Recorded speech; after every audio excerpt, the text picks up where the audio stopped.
నమస్తే, నా ఛానల్ పేరు ఉమారామ వ్లాగ్స్. పాలల్లో కలుపుకునే పౌడర్ని ఇంట్లోనే ఈజీగా ఎలా తయారు చేసుకోవాలో ఇవాళ చూసేద్దామండి. అలాగే ఇది హెల్త్కి కూడా చాలా మంచిదండి. ఇది ఒకసారి చేసి పెట్టుకుంటే 3 to 4 months బయటనే నిలువ ఉంటుందండి.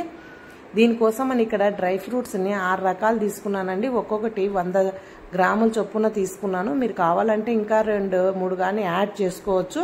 నా దగ్గర ఉన్నవి మాత్రమే తీసుకున్నాను. ఇవన్నీ క్లీన్ చేసి పెట్టేసుకోండి. అలాగే ఇక్కడ స్వీట్నెస్ కోసమను 100 గ్రాముల ఎండు ఖర్జూరాలను తీసుకున్నానండి. వీటికి కూడా సీడ్స్ అనేది లోపల ఉంటాయి కాబట్టి అవన్నీ తీసేసి చిన్న ముక్కలుగా కట్ చేసుకోవాలి.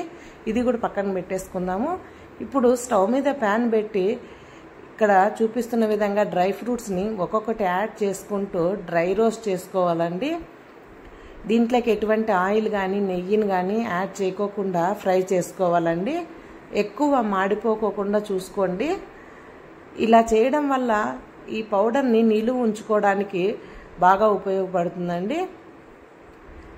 ఇదంతా లో టు మీడియం ఫ్లేమ్లోనే పెట్టుకొని మందపాటి కడాయిలోనే ఫ్రై చేసుకుంటే బాగా ఇవన్నీ ఫ్రై అవుతాయండి.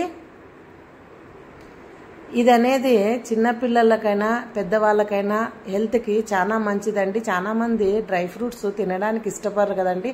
అలాంటి పిల్లలకి ఒకసారి ఇలా తయారు చేసి పెట్టుకొని ఒక జార్లో ఎత్తి పెట్టుకుంటే డైలీ పాలలో మిక్స్ చేసిస్తే ఈజీగా తాగేస్తారండి. బయట దొరికే పౌడర్లు కాకుండా మనమే ఇంట్లోనే తయారు చేసుకుంటే హెల్త్కి కూడా చాలా మంచిదండి. ఇవన్నీ ఒక ప్లేట్లోకి తీసుకొని చల్లారనివ్వాలండి. ఇవన్నీ చల్లారిన తర్వాత ఇందులోకి మనం ముందుగా విత్తనాలు తీసి పెట్టుకున్న ఎండు ఖర్జూరాలను కూడా యాడ్ చేసుకోవాలి. ఇవి రెండు బాగా మిక్స్ చేసుకొని మిక్సీ జార్ని తీసుకొని కొన్ని యాడ్ చేసుకుంటూ ఇదంతా ఫైన్గా పౌడర్ చేసుకోవాలి. ఇలా పౌడర్ చేసుకున్న తర్వాత ఒక ప్లేట్లోకి తీసుకొని ఇదంతా బాగా చల్లారనివ్వాలండి. హీట్ అయి ఉంటుంది.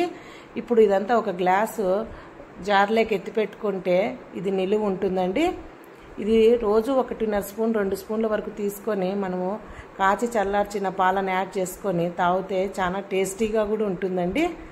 అంతేనండి. ఇలాంటి మరిన్ని హెల్తీ డ్రింక్స్ కోసం మా ఛానల్ కామెంట్ చేయండి. అలాగే మన ఛానల్కి సబ్స్క్రైబ్ చేయండి, లైక్ చేయండి, షేర్ చేయండి, కామెంట్ చేయండి. Thank you for watching.